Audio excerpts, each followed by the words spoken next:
tempatkan. Coba perhatikan. Para santri yang mulia, perhatikan kuburan di sebelah-sebelah kalian. Coba perhatikan, lihat. Lihat tuh kuburan. Ya. Ya, perhatikan. Ya. Ya. Ya.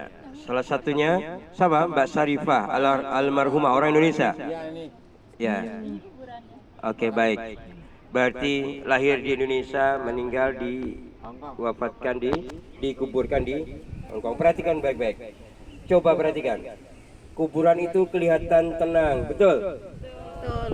Kuburan itu kelihatannya tidak ada pergerakan apa-apa, betul? Betul. Tapi kata Nabi, sebenarnya kuburan itu sedang bergejolak. Di dalamnya sedang bergolak, bergemuruh. Penghuninya sedang menikmati semua hasil jerih payah dari apa yang dia dapatkan dan dihasilkan selama hidup di dunia. Jangan kita mengira ketenangan diamnya kuburan itu ternyata seperti pada apa yang kita lihat. Tapi sesungguhnya di dalamnya sedang terjadi berbagai peristiwa-peristiwa besar. Peristiwa besar yang menyangkut penghuni kubur atau ahli kubur itu. Bahkan ada seorang waliullah namanya Imam Ghazali dalam kitab Ihya Ulumuddin, beliau menegaskan ketika engkau tidak mampu mensyukuri semua kenikmatan yang Allah berikan kepada kita, kita suruh pergi ke kuburan. Ngapain pergi ke kuburan? Lihatlah penghuni kubur itu. Mereka ada yang 100 tahun, mungkin ada yang 500 tahun, mungkin sudah ribuan tahun. Perhatikan mereka. Setiap penghuni kubur itu mereka berdoa kepada Allah, ya Allah bangkitkan hamba kembali. Hidupkan kembali walaupun sebentar. Saya ingin bersedekah ya Allah. Ya Allah hidupkan aku sebentar saja. Saya ingin beramal soleh ya Allah. Ya Allah hidupkan aku walaupun sebentar. Saya ingin beribadah kepadamu ya Allah. Sedangkan kita hari ini diberikan kenikmatan yang luar biasa gitu ya. Oleh karena itu kita perhatikan bahwa kenapa di kuburan itu kelihatannya diam, tenang, tapi bergemuruh. Karena sungguhnya alam kubur itu adalah babul akhirah. Alam kubur itu pintu kampung akhirat. Perjalanan kita dalam negeri keabadian dimulai yang disebut dengan alam kubur ini. Di sanalah mulai ketika seorang sudah dimasukkan ke alam kubur, dimulailah yang disebut dengan fase pertama, yaitu fase dihimpit bumi. Setiap yang masuk alam kubur akan dihimpit oleh bumi sampai remuk redam tulang-tulangnya, kemudian Allah putuhkan kembali, kemudian dihimpit kembali. Bahkan sampai seorang kalau nggak salah sahabat yang namanya Mas'ud, ketika meninggal kemudian membuat puluhan ribu malaikat turun untuk takjiah. Itu pun kata Nabi dia harus dihimpit oleh bumi ketika sudah masuk alam kubur. Yang kedua, fase-fase berikutnya akan dilalui sampai kemudian yang dijadikan fase pertanyaan kubur. Maka ketika mereka berhasil melalui pertanyaan kubur dengan bisa menjawab setiap pertanyaan kubur, maka bagi yang berhasil, maka tiba-tiba ada suara dari atas mereka. Benar apa yang dia katakan, benar dikatakan oleh mayat itu. Maka malaikat kemudian izin Allah membukakan, seolah-olah muncul sebuah video, ya ada screen layar, di situ gambaran neraka yang bergemuruh, neraka yang luar biasa dahsyatnya. Malaikat mengatakan, itulah kuburan, itulah neraka. Itu dahsyatnya neraka yang kamu Allah selamatkan daripadanya. Kemudian Allah tampakkan kehidupan ahlul jannah, surga, istana-istana permata hijau. Kemudian malaikat mengatakan, itulah tempat yang kamu akan nanti tinggali. Itu bagi yang bisa melewati setiap fitnah-fitnah kubur. Setelah itu Allah datangkan amal solehnya dalam bentuk seseorang yang menemaninya. Wajahnya rupawan, senyumnya menyenangkan. Kemudian menemaninya di alam kubur. Ketika kuburan menjadi taman-taman yang indah, ada cahaya sejuk di dalamnya. Kemudian menemaninya amal soleh ini sampai nanti datang yaumus sa'ah, hari kiamat. Bagaimana kalau kita tidak bisa menjawab Bagaimana kalau kita tidak bisa menjawab pertanyaan kubur? Yang terjadi adalah pertama kali akan dipukul, kata Nabi. Dipukul pertama kali oleh malaikat penanya di kubur. Ketika dipukul dia menjerit. Ada yang mendengar jeritan itu, kecuali kita. Kemudian setelah itu ada fase siksa kubur bagi mereka yang tidak memiliki amal soleh yang banyak. Karena setelah tidak mampu melewati pertanyaan kubur, maka didatanglah sosok yang buruk rupa, sosok yang menyeramkan, dan itulah amal buruknya yang akan menemaninya hingga yaumul sa'ah, hingga hari kebangkitan. Maka hakikat di alam kubur ini sebenarnya kita ingin memahami bahwa inilah tempat tinggal kita akhirnya. Tempat tinggal kita akhirnya, cepat atau lambat. Karena bicara ajalan, bicara batas waktu, itu memang tidak bisa dimajukan maupun dimundurkan.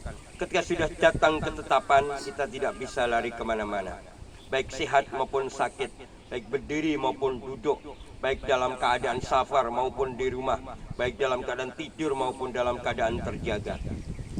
Maka kuburan ini mengingatkan kepada kita akan sungguhnya inilah tempat akhir dari rihlatul-ilah.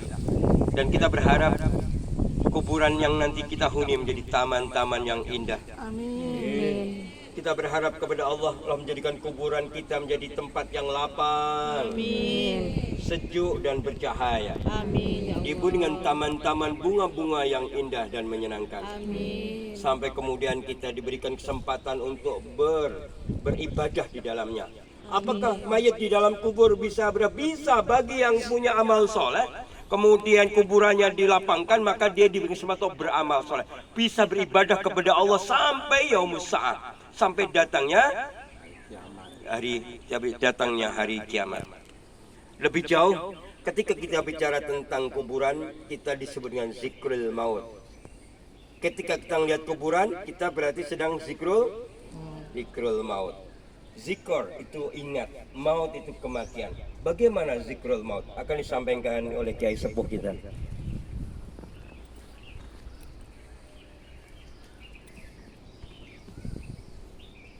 Para mujahid yang sebagai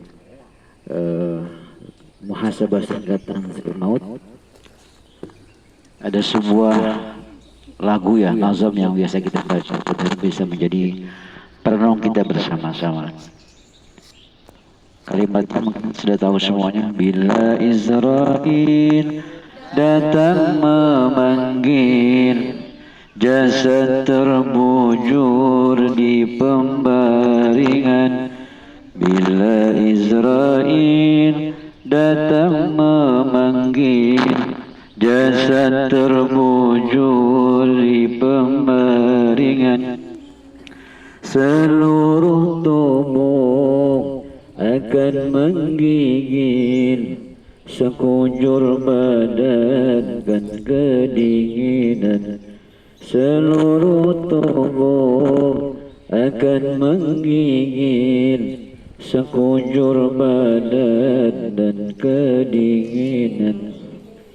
Tak ada lagi gunanya harta, kawan karib, sanak saudara. Tak ada lagi gunanya harta, kawan karib, sanak saudara. Tinggallah ada amal dan takwa, itulah hanya pembela kita. Jikalau ada amal di dunia itulah hanya pembela kita.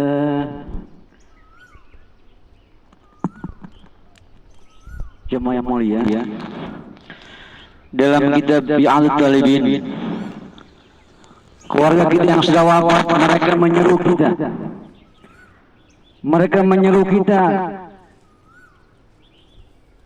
aina waladi, aina binti, mana anakku, mana cucuku, wa ya man sakana buyuti, siapa yang meninggal, siapa yang tinggal di rumahku, wa ya man akhadha mali, siapa orang yang mengambil harta warisanku, mana balasan engkau kepada kami yang di alam kubur ini.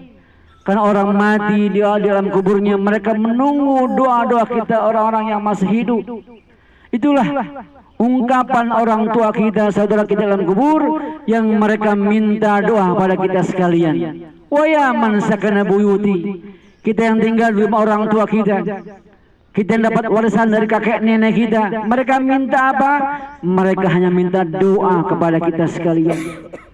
Bahkan dalam hadis At-Tirmidzi, kalau tadi orang tua kita, ahli mayit yang bicara kepada kita, yang kedua hadis inilah kuburan yang tiap hari minimal 5 kali mereka menyuruh kepada kita.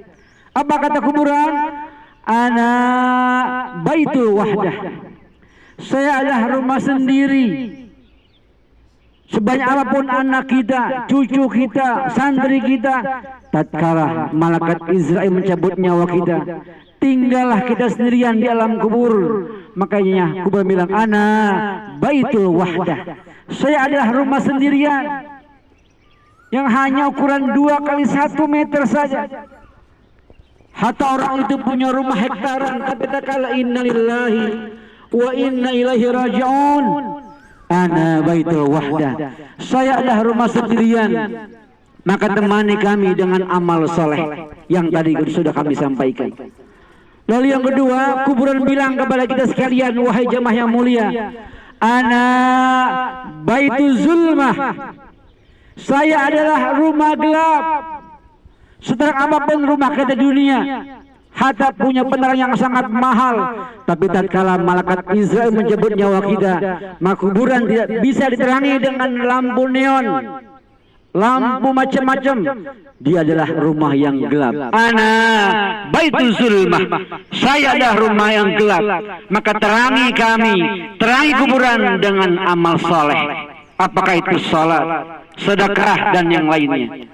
Yang ketiga, kuburan lagi bilang kepada kita, ana baitul duri, saya adalah rumah belatung, saya adalah rumah kalajengking. Lihat orang yang sudah dikubur sekian bulan, sekian tahun, tinggallah dia hanya tulang bulang saja. Kenapa? Dimakan tubuh kita oleh cacing, dimakan tubuh kita oleh belatung, nggak ada apa-apa, tinggal kita wahiyya romim, adalah tulang saja. Ana baitud duri, sudah rumahnya belatung. Wajah ini yang kita rawat dengan baik, kita isi dengan makan minuman yang paling bagus. Maka tatkala Israel mencabut nyawa kita, tinggal sebulan 2 bulan, dimakanlah tubuh kita oleh rayap dan belatung. Mudah-mudahan kita semua ini dijaga oleh Allah Subhanahu wa taala, dan kemudian kita diterangi dengan amal saleh kita semuanya. Amin ya mujibas sa'ilin. Sambil menunggu saat kita baca doa husnul khatimah. Ikuti sama-sama. Bismillahirrahmanirrahim. Allahumma inni as'aluka bihusnil khatimah wa a'udzubika min su'il khatimah. Allahumma, ya Allah, inni, sesungguhnya saya, as'aluka, memohon kepada Engkau, bihusnil khatimah, dengan kematian yang baik, wa a'udzubika, dan aku minta perlindungan kepada Engkau, bisu'il khatimah, dengan mati yang jelek. Amin. Astaghfirullah Rabbal baraya.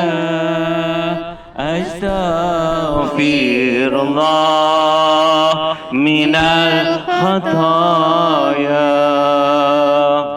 أستغفر الله رب البرايا أستغفر الله من الخطايا أستغفر الله رب البرايا أستغفر الله من الخطايا أستغفر الله رب البرايا أستغفر الله من الخطايا. Rapatkan di hati kita. Astaghfirullah Rabbal baraya. Astaghfirullah minal khataya. Bersama.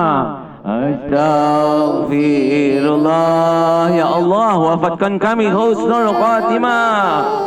Ya Allah, wafatkan kami husnul khatimah. Wafatkan kami ya Allah husnul khatimah. Wafatkan semua keluarga kami dengan husnul khatimah. Ya Allah, lindungi kami ya Allah dari siksa-Mu yang sangat kejam ya Allah. Lindungi kami ya Allah. Lindungi kami ya Allah. Kuatkan iman kami ya Allah. Astaghfirullah Rabbal baraya. Astaghfirullah minal khataya. Ala hadini wa ala kulli niyatin salihah wa rahmati bi Muhammadin sallallahu alaihi wasallam wa zawji wa dzurriyyati wa ahli baiti jami' ashabi جميع أولياء تعالى ومشارق الأرض ومغربها ثم جميع القبور من المسلمين والمسلمات والمؤمنين والمؤمنات الأحياء منهم وأموات رحمة الله السلام عليهم أجمعين آمين. الفاتحة. أعوذ بالله من الشيطان الرجيم. بسم الله الرحمن الرحيم. الحمد لله رب العالمين الرحمن الرحيم مالك يوم الدين إياك نعبد وإياك نستعين اهدنا الصراط المستقيم صراط الذين أنعمت عليهم غير المغضوب عليهم ولا الضالين. Amin. Mohon ikhlasnya Fatihah buat Ibu Wartini binti Sarwi usia 50 tahun yang tadi hari Senin meninggal dunia. Beliau adalah bule dari Uktinian. Semoga Allah ampuni kesalahannya, Allah terangi alam kuburnya, dan Allah tempatkan insyaallah surga yang ternaim. Dan semua kita punya keluarga yang sudah wafat, semoga Allah ampuni dosa-dosanya, Allah terangi alam kuburnya. Amin. Al-hadini al-Fatihah. A'udzu billahi minasyaitonir rajim. Bismillahirrahmanirrahim. Alhamdulillahi rabbil alamin arrahmanir rahim maliki yaumiddin. Iyyaka na'budu wa iyyaka nasta'in ihdinas siratal mustaqim siratal ladzina an'amta 'alaihim ghairil maghdubi 'alaihim waladdallin. Amin. Sallallahu alaihi hamdan syakirin. Allahumma shalli ala Muhammad wa ala sayyidina Muhammad. اللهم تقبل وأنزل الثواب ما قرنه من كل عظيم ومن سجد الفاتحة. اللهم اغفر لهم وارحمهم وعافهم واعف عنهم وواسع مدخلهم وأكرم نزلهم واجعل الجنة مثواهم. اللهم إنا نسألك بحسن الخاتمة ونعوذ بك من سوء الخاتمة. اللهم اجعل قبورهم مرضا من رياض الجنان ولا تجعل قبورهم مفضا من حفظ النيران. ربنا تقبل منا إنك أنت السميع العليم وتب علينا إنك أنت التواب الرحيم. ربنا آتنا في الدنيا حسنة وفي الآخرة حسنة وقنا عذاب النار. دعواهم بها سبحانك اللهم وتحيتهم بها سلام وآخر دعواهم أن الحمد لله رب العالمين. Alhamdulillah. Akhirnya para santri yang mulia, sesungguhnya Nabi menyampaikan siapa itu Al-Qayyis, siapa orang jenius itu, siapa orang cerdas itu, siapa orang pintar itu, yaitu mereka yang punya pemahaman terhadap kehidupan di dunia dan kehidupan setelah kehidupan dunia ini. Maka Nabi menyampaikan bahwa sungguhnya orang cerdas itu adalah orang yang selalu mengingat kematian. Kemudian dia mempersiapkan diri untuk kehidupan setelah kematiannya. Satu ulang. Si orang yang cerdas, orang yang jenius itu, orang yang pintar itu orang yang selalu senantiasa mengingat kematian, zikrul maut. Setelah itu dia berusaha untuk berbekal untuk kehidupan setelah kematiannya. Semoga pemahaman ini melahirkan kesadaran tentang diri kita yang hubungannya dengan Allah, kesadaran diri kita terkait dengan pertanggungjawaban kita kepada Allah Ta'ala. Semoga setiap akhir dari perjalanan kita merupakan akhir yang baik, Amin. Ya akhir yang mulia, Amin. akhir yang mendapatkan keridhaan dan keberkahan dari Allah Ta'ala.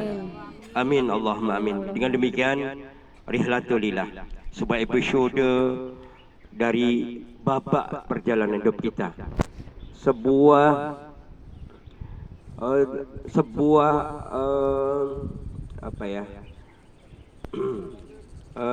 ini sebuah potret dari sebenarnya perjalanan kita, mulai dari rumah ketika kita lahir dari perut ibu kita sampai kita suruh pergi ke rumahnya Allah yang namanya masjid maupun rumah Allah yang ada di Baitullah sana, ya, di Masjidil Haram, sampai kemudian kita sudah melakukan perjalanan di bumi hingga akhirnya kita harus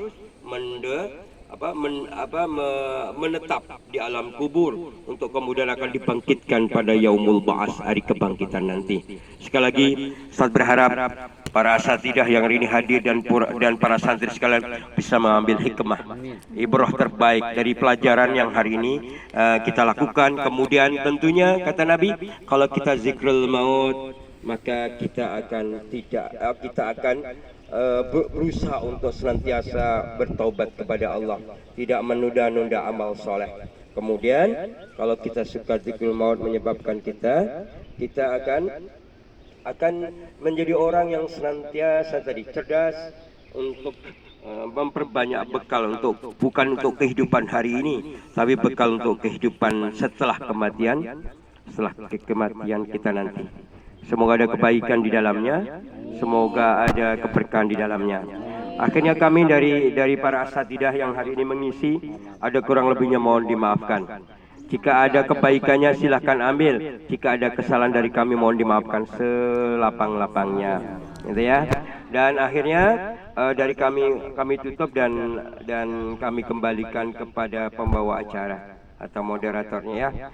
Wa'afu minkum fastabiqul khairat bilaisa bilil haq. Assalamualaikum warahmatullahi wabarakatuh. Waalaikumsalam warahmatullahi wabarakatuh. Salam-salaman, peluk-pelukan salaman. Biar ditutup lewat tangga. Di sini aja dulu. Ganti rambut gitu orang. Salam-salaman. Alhamdulillahirabbil alamin. Tidak terasa kita sudah di penghujung acara. Alhamdulillah atas izin Allah dan pertolongan Allah kita dimudahkan menyelenggarakan acara pada hari ini. Kami ucapkan terima kasih kepada Ustadz Abu, Ustadz Zulfirman, Ustadz Rohim dan Ustadz Ali. Terima kasih jazakumullahu khairan kasiron, juga kepada panitia penyelenggara, kepada para jamaah yang sudah luar biasa bisa hadir dan berpartisipasi pada acara hari ini dari awal sampai akhir. Semoga Allah rezekikan kita semua ilmu yang berkah dan bermanfaat. Semoga Allah berikan kita kemudahan untuk memahami ilmu yang telah Allah berikan kepada kita dan kita bisa dimudahkan untuk mengamalkannya. Amin ya Allah. Kami panitia selaku penyelenggara acara hari ini dan saya selaku moderator mohon maaf yang sebesar-besarnya apabila ada kekurangan, kesalahan, kehilafan, ada kesalahan kata, pengucapan kalimat dan tindakan yang kurang berkenan, mohon dimaafkan. Habis ini kita ramah tamah ya Bu ya. Baiklah, kita tutup acara pada hari ini dengan bacaan alhamdulillah dan doa kafaratul majelis. Alhamdulillahirabbil alamin. Subhanaka Allahumma wa bihamdika asyhadu an la ilaha illa anta astaghfiruka wa atubu ilaik. Barakallahu fikum. Wassalamualaikum warahmatullahi wabarakatuh. Waalaikumsalam. Saling salam-salaman ya Bu ya. Sambil